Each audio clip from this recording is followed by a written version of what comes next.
सरांचं पुण्यामध्ये चांगलं असं ऑथेंटिक प्युअर व्हेज रेस्टॉरंट आहे आणि खूप वर्षांपासून ते ऑपरेट करतात आहेत. त्यांची लिगसी चांगली आहे आणि मग एकंदरीत आता बघायला गेलं तर त्यांना आता फ्रँचायझीमध्ये काम चालू करायचं होतं. मग त्या संदर्भात ते आज आपल्याकडे भेटायला आले होते. मग आपण त्यांना डिटेलमध्ये गाईड केलं की कशा प्रकारे आपल्याला फ्रँचायझीमध्ये काम करता येईल. मेन म्हणजे फ्रँचायझी फी किती असली पाहिजे, मंथली रॉयल्टी किती असली पाहिजे, त्यानंतर आपल्याला फ्रँचायझीमध्ये त्यांना काय काय गोष्टी प्रोव्हाइड करायच्यात, स्टाफ झालं, मार्केटिंग झालं, या सगळ्या गोष्टींमध्ये डिटेलमध्ये आम्ही चर्चा केली.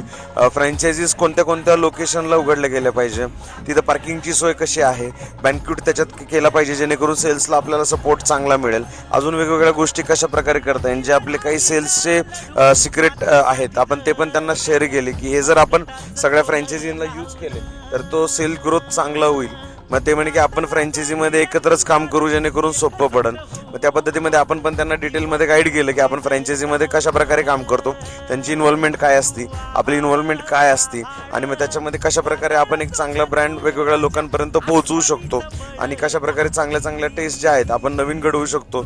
शेफबद्दल आपण नवीन नवीन शेफची हायरिंग करून नवीन नवीन प्रोडक्टचं ॲडिशन कसं करता येईल यामध्ये पण आपण डिटेलमध्ये त्यांना गाईड केलं. डिजिटल मार्केटिंग कशा प्रकारे करता येईल यामध्ये पण आपण त्यांना गाईड केलं आणि त्यांचा निरोप घेतला. भेटूया उद्या. तोपर्यंत लाईक करा, फॉलो करा, शेअर करायला विसरू नका. Stay tune.